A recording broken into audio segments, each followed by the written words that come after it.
have Laura Gary, who is I guess I should say her by her name you may know her by, is the mad scientist running. And she runs marathons for fun. We could talk about that later. But she runs marathons to raise awareness for the laboratory medicine community. And so we are going to be diving in today with her, learning more about how running and lab medicine gel together perfectly, and hear a little bit more about her movement and what she's doing for our field. So join us today.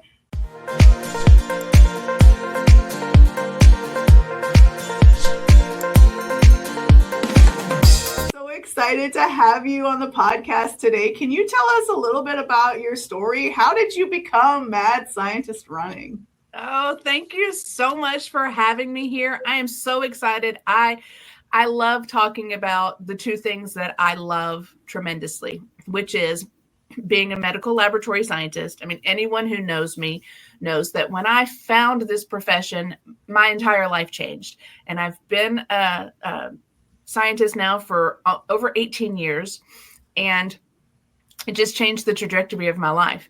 And in that time, after becoming a scientist, sometime after, it was probably, a solid 7 or 8 years, I started running. And then loved it more and more and more. I started doing smaller distances. I moved up a little bit more. I kept challenging myself, which I think is something that I discovered about myself. Is part of the reason why I love being a medical laboratory scientist is I love challenges. I love solving problems. I love being a troubleshooter, and I love challenging myself. And I realized that in running, it just started to expand and expand. I remember my first 5K. I remember my first 10K. I remember thinking, oh, what about a half marathon? I don't know about that. Maybe a 10 miler. So I did a couple 10 milers, did 3 10 milers. I did the Disney Tower of Terror 10 miler in 2012, 2013, and 2014. And I thought, well, that's a good distance. But in 2015, they didn't have the 10 miler anymore. So I said, well, I got to go to half marathon. And it has literally just projected since then. So tell me, like, what about running, was so attractive for you? I mean, I played basketball for a long time, and I was not a fan of all the running that we had to do. I was more of a sprinter than a long distance runner. So tell me more, like, what appeals to you about the long distances? I really love that I could remember a very distinct time in my life when I did not believe this was possible for me. And so it's this sense of accomplishment that I get after every single run. It took me a long time before I associated myself as a runner and before I could honestly say, I love running. It took me a very long time to be able to say that, but I could honestly say after every single run, I was so proud of myself. I loved the sense of accomplishment. I have rarely, like 99% of the time, maybe 1%, have I ever finished a run, and 1% of the time have I finished the run and said, yeah, I just wish I'd stayed home. That was awful. It's very, very rare that happens. Most of the time I get out, I do the run, and I'm just so proud of myself, and I feel really good afterwards. The sense of accomplishment that's what drew me to it, completely. So tell us about Mad Scientist Running, because now you're blending the two passions, right? You said that med lab science changed your life, and now you're running, and that seems to have changed your life to some degree and give you drive and purpose. So how are these two things coming together? Yeah, you summed it up beautifully for me. You said exactly how I explain it. I love being a scientist and I love running. And somewhere along the way, they just started merging together. And it mostly started merging together when I started traveling. I was a traveling medical laboratory scientist for about 7 years of my career. And I went to 17 different hospitals in 7 years. So I have been all over the country. I loved it. And what I loved about it was going and meeting new people and seeing new laboratories and working on new analyzers and seeing how we were all working in this beautiful profession that I love, and we're all working towards patient care, but in different ways. And so some of the places were really great. Some of the places, not the best. And at those places, I even loved trying to stay and help make them better, to say, oh, well, let's do this, or do you have a form for that? And again, that the troubleshooting aspect of it and the overcoming the challenge of it. And in doing that, getting to run in different parts of the country was just an extra bonus that I didn't even realize I was going to love part of that as well. And so I always thought about it. Like, I just kept thinking, oh, wouldn't it be great if I could run marathons across the country, or not even run marathons. I think at that time it was just run races and maybe half marathons. Because when I first started, I didn't do my first marathon until, 2018 was my first successful marathon. And so I had already been traveling then for a little bit when I was training for that and doing that. So it just came into when I stopped traveling, I realized now is the time to really make this happen. And so it's been a progression. I stopped traveling in October of 2023. I settled down in Omaha, Nebraska. And when I settled down, I thought, maybe now you have the time to start working on this a little bit. So I started an LLC. 2024, I ran every month. I ran a marathon or a full marathon in my lab coat. My first one was the Disney Princess Run in February 2024. I was terrified. I was so scared. And it's so funny. I laugh at how scared I was, because everyone dresses up at Disney. At Disney, you dress up, you have fun, you wear the costumes, that whole race in that lab coat. And I said, oh, yes, sir, I did the entire distance. And then I paused and I looked at him and said, the way you just said that lab coat, I think you've worn one of these before. And he smiled and he told me that he was a retired med tech and that he now taught at MLT students at his local community college. And that really made it real for me. I understood the importance of being seen. Like, he was so proud of me in the lab coat, and I was so proud of myself in the lab coat. And it was about being seen. And it was just absolutely beautiful at that point. That's when it cemented it for me. And so every month after that, I did either a half marathon or a full marathon doing it, or dressed like that. That's awesome. So are you always ESMA, or are you like just in the lab coat? And what kind of lab coat? Because I also have this question. I have worn a plethora of lab coats, and they are not that breathable. I mean, you don't need like a Nike endorsement. Are you looking for that? Like, would you actually, since you're speaking about endorsements, no, I do not want a Nike endorsement. What I really want is, I honestly want sponsorship and collaboration with other corporations. I want the large scientific companies that we work on their analyzers. Nice. I want those companies to see what I'm doing and get behind me on this, which kind of leads really well into some things that I have coming up. Sysmex reached out to me, and I'm so excited. They did an interview, and I have their newsletter that's coming out on April 1st. I'm going to be spotlighted in that newsletter, which is amazing. Not an April Fool's joke, girl. Not an April Fool's joke. It's actually going to be out. Yeah. I'm so excited. Are you kidding me? I got to talk with the journalist and just tell her all about medical laboratory scientists. And she wasn't a scientist, so she didn't know. And she was asking really great questions. It was so much fun. So Sysmex is doing that. And they've also asked me to host a webinar on Lab Week. They're Wednesday during Lab Week. I think it's April 23rd, I believe. But the Wednesday of Lab Week, I'm going to be hosting a live webinar for continuing education, talking about finding and keeping your joy in the laboratory. And we're just going to celebrate us, everyone that works in the laboratory. We're going to celebrate it using the theme to infinity and beyond for our patients, because Toy Story themed, right? Me celebrating our profession with a Toy Story theme. Yes, please say less. I'm in. We followed the Disney trajectory full circle now. I have more. If there's anyone who knows anyone at Disney, I actually have more plans of what I want to do at Disney as well, because I love running the Disney Marathon, and their cancer, the society that they sponsor, their charity, is the Leukemia and Lymphoma Society, and they've recently renamed it Blood Cancer United, I think. So they always highlight, like they will highlight people who are in remission or people who found out they had cancer during. They have yet to hire the scientists behind the scenes who actually see the cells first, who actually know before anyone else knows your life is about to change, and the work that we do. And that is another goal that I want. So anyone I talk to, I talk about that goal, because I would love to be at a Disney run on there. They have like a stage before the races where they show. I would love to spotlight our profession and spotlight what we do and our part in that, and how bittersweet it is sometimes to look under a slide and to see a blast, and to know, you look at the history and there's no history of anything, and you know that you're about to change their life.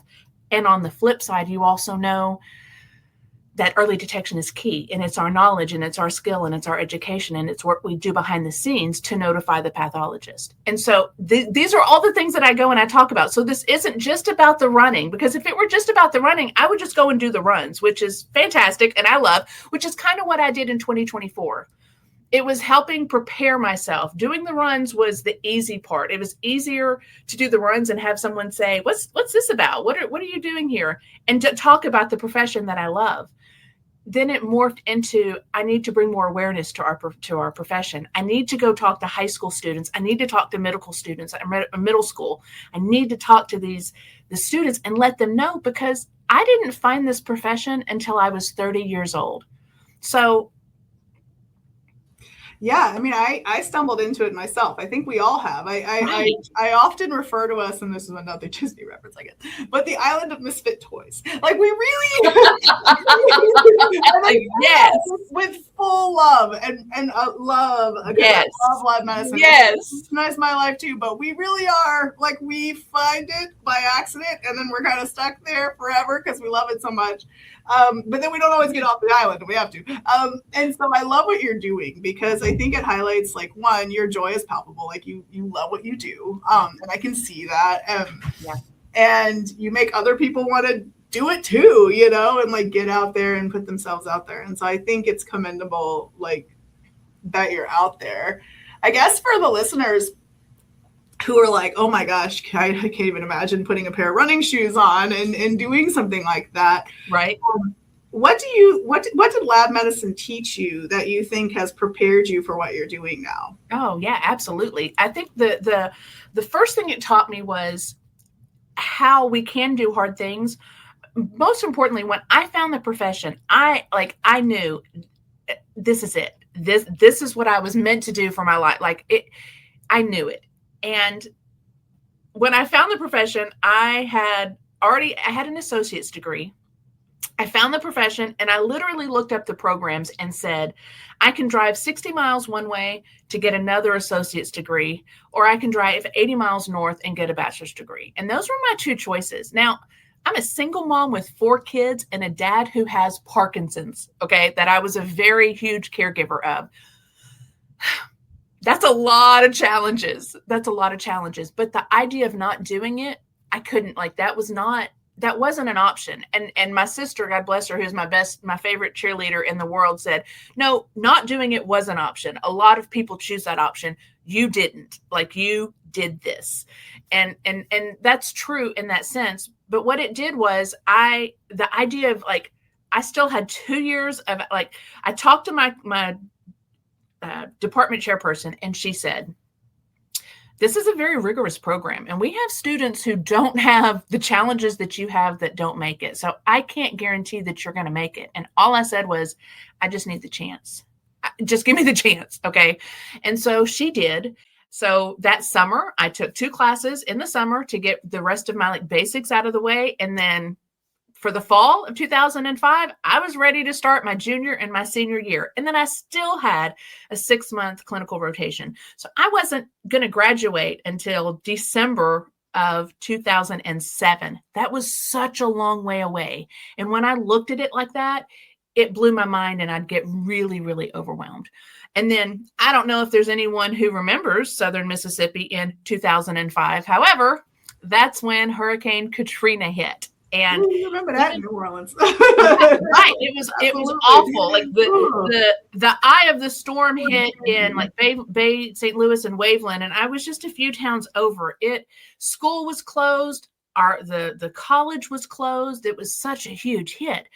And when they started back up, I said, okay, we've got to do this. Like this, it changed everything. And I had so many people tell me, you should just take this semester off. And I thought, if I take this semester off, all that does is push my graduation date further and further. I can't do that. I just have to do it one step at a time, one test at a time, one obstacle at a time, So that itself, just getting the degree, taught me I can do hard things. And it taught me how to look at really big goals and break it down, and sometimes just look right in the moment of what you're working on. Look in that moment. And then throughout my career, the same thing. I would have hard things to do. I would have different challenges that would come up to me, and I would get really overwhelmed. And I learned by being a medical laboratory scientist, what do you need to do right now? Sometimes when you're working by yourself, and you got the SUPERSTAT, you've got the blood bank, you've got the chemistry analyzer down, you've got the QC that needs to be run, and you have to know how to prioritize. You look and see what you have to do right now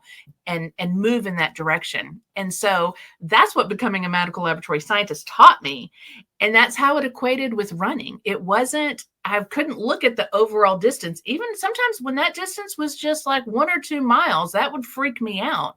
I had to just look at one foot in front of the other, taking small steps and moving forward, and then celebrating myself in that accomplishment, in that win, in that no matter what the time was, no matter what problems I had, no matter how bad I hurt after the fact, just celebrating the fact that I did it and being really, really proud of myself. And so becoming a medical laboratory scientist gave me those skills that eventually just moved into running. Yeah. I love that you highlighted it doesn't matter what the time is. It doesn't matter kind of what it looks like. The goal is that you finish. And as a mom of 4 myself, I remember taking my residency qualifying exam for my DCLS with my child, wrapped on me, my newborn, and thinking like, this is ridiculous. What am I doing? But you did it. But I did. But you did it. Yes. I think that's what we have to celebrate. I think you're right. Yeah, absolutely. And we. Please join me for SysMex. Join me for the SysMex. I am going to be celebrating our profession and everyone in it and everything that we do, because I don't think we do that enough. It's one of the common themes that I see traveling across the country and going to different places. I do not see enough celebrating of what we do. Like it's amazing the work that we do, and we kind of know it, but we don't celebrate it. And we definitely don't go into high schools and say, this is an amazing career. Like, this is really cool. What we do is really important. And so to get that opportunity to do that, it's amazing. Yeah. And I don't know why. I mean, sometimes I think it's our personalities as lab, most of us aren't as like extroverted perhaps as some other specialties may be, but also just, I don't know. I think sometimes it's hard to believe like you've got a cool career because you do it every day and you're in the grind. But I'm the same way. I encourage people to say like, what you do is really cool. Like people are really fascinated by what we do. And it's very important. They said that at the ASCP meeting. There was I think it was the president who did the keynote speaker who said, I challenge to call the laboratory an ancillary department. We are essential. Look what happens. Like, try to run a hospital without the laboratory. See what happens. See where it shut down. We are essential. And I think that we're used to being, on the sidelines or the back burner, and because I found it and I had such excitement for it, in my mind, we are front and center. Like, you can't do anything without us. And I love that. I love the impact. Like, I know that we have a vital part in patient care, in their whole experience, in their whole diagnoses, like that we have, but we are a little behind the scenes. And I liked being behind the scenes. Like, that's how my department chairperson described it to me. She said, you need to know that this is a vital part of patient healthcare. And it's behind the scenes. You don't get a lot of kudos. You don't get seen. And at that time, I was like, oh, this is perfect. I really liked that aspect. And it wasn't until I got in it and started doing it and loving it more and more that I was like, nah, we need to be seen. We need a spotlight, and we need a really good, positive, fun, feel good spotlight. Let me run a marathon in a lab coat. I mean, it's just funny how it merged together. I know it's kismet, right? Like it's just perfect. It worked Yeah. out. Another Disney. Did Disney do Anne of Green Gables? I don't remember. But like, I don't think they did on I that. ruined their Disney train. Right. Anyway, no, I love what you're doing. I think it's awesome. Here at Superstat, obviously, we believe that the lab should be visible and seen, and that we should love the skin we're in and be out there doing what we can do. I love what you're doing is highlighting that we are part of the community. Yes. That's one of the arms of lab care, is that, you know, we're integrated in this space. We live here, we're in these towns, and it's great that you're showing representation. And could you share your socials with us and like with the listeners and let them know like who you are and what you're doing, absolutely, what you need from the laboratory community? Like, yes, come check me out. All the socials, Mad Scientist Running. If you can remember that, it's Mad Scientist Running on TikTok, Facebook, Instagram, LinkedIn, and my website is madscientistrunning.com. I'll be honest and say I'm more active on LinkedIn and maybe TikTok. But all of them I can be reached out at on my website. There's a contact me form. What I would love from the laboratory community is if you have any contacts in your area to come talk to schools in your area. That's kind of what I'm needing. I need places to go, especially if you have a run. If you're in an area that has a run nearby, because I'm planning out it's so funny. I'm planning out my next few states. So the initiative is 50 marathons in 50 states. And it's not just, like I said, to run the race. It's to go in actively with media, actively with high school students and talk to them. So I did Little Rock, Arkansas was my first state. You can look on my LinkedIn socials, and I have a video. I did a news clip. It was a live news clip just highlighting what we do with the news lady at KATV. It was fantastic. I had so much fun. And it's going in and then talking to schools. So I did that. I talked to some schools. I got a little media. I did the run. That state is checked off. Yay. Now I'm looking at my next one, and I'm reaching out right now to South Dakota and North Dakota because there are 2 races that I could sign up for. But if I don't have schools to talk to, that's not the initiative. So I have to get the school scheduled first before I sign up for the race to make it all blend together, because the purpose is not just running in the lab coat. It's going in and at least talking to one classroom, at least. I'm willing to talk to more than one. So if there's anyone that says, oh, I would love to have you, I know someone, any kind of contact like that would be amazing, because that's where I'm going to need the outreach to start going to other places. I love it. I love it. I love it. I love it. I mean, I think are you coming to Montreal maybe. If you come to Montreal, there's always an ASCP 5K. ADLM does a 5K. You can do that in your sleep. I would be okay. So I would be in on that. I'm possibly coming to Montreal. That is to be determined. We'll see. However, here's another thing I want to say about the running. Like, yeah, I am a back of the packer. Like a lot of people will ask me, do you run the whole thing? And I go, oh God, no. I run walk. I do run walk intervals. I've actually been kind of nursing a little bit of a foot injury. So the Little Rock that I did, I walked 90% of it. Like there's like a little bit of jogging downhill. That was it. So its completion is my goal.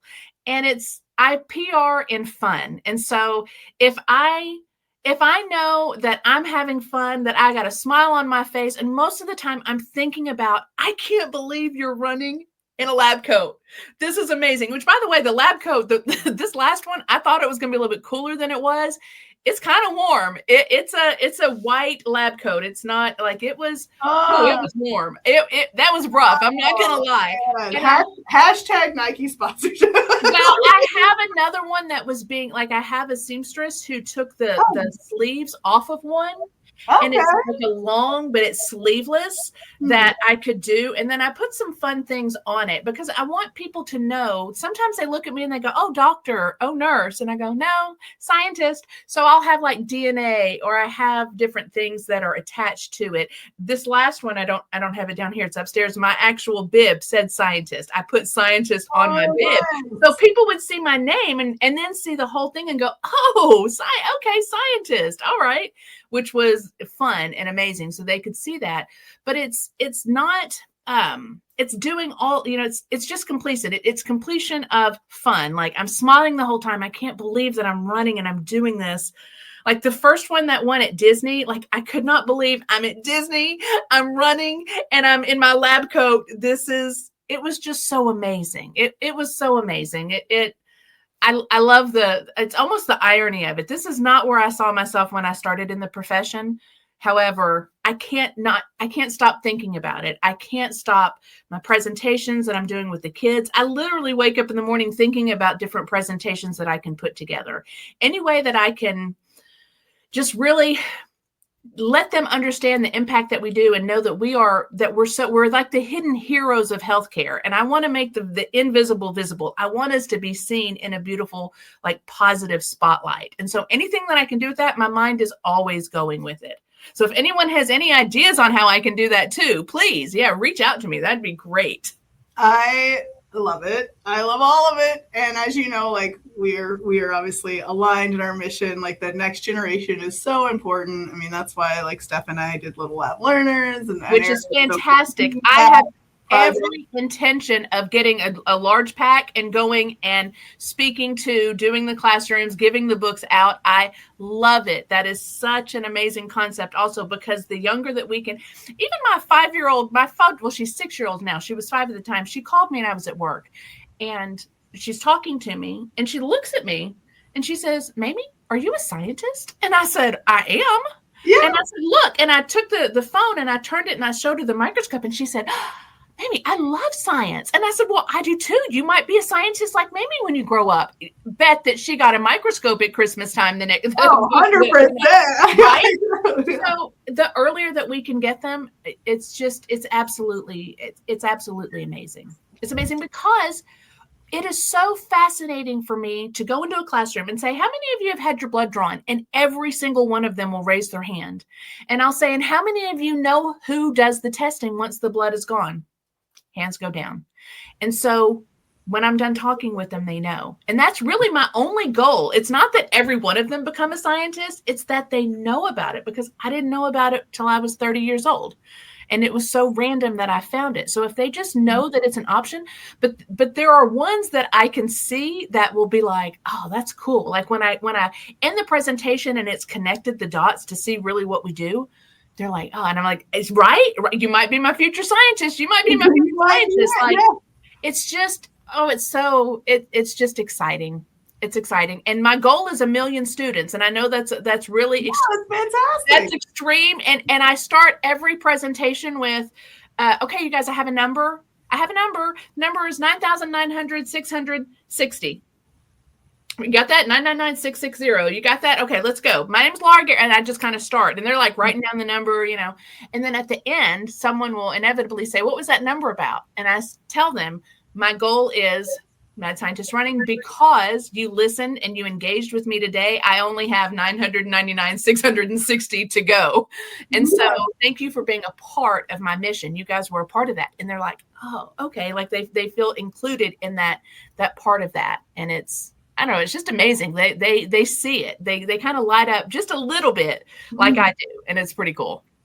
That's awesome. Well, we have enjoyed like getting to know who you are, and we as a SUPERSTAT, because Steph and Aaron aren't here today on the interview, but we've been following you on your socials and learning more about your journey and just seeing you at the conferences. And so like, we are super fans. We want our listeners to be super fans of you. What you're doing is so inspiring. Thank you so much for being here today. It's so fun to talk to like-minded individuals who love what we do and want to use their skills and talents to just outside of the lab, to just represent who we are and the community. And so All applause to you. Thank You can do hard things if you don't get anything else out of the talk That's today. it. You can do hard things one step at a time. Yep. Join the movements, right? Get engaged. And if you like to run, maybe get your shoes on, lace them up, and get with Laura. That's right. And start running. Absolutely. Get out there. Let's do it. Do it. Bye.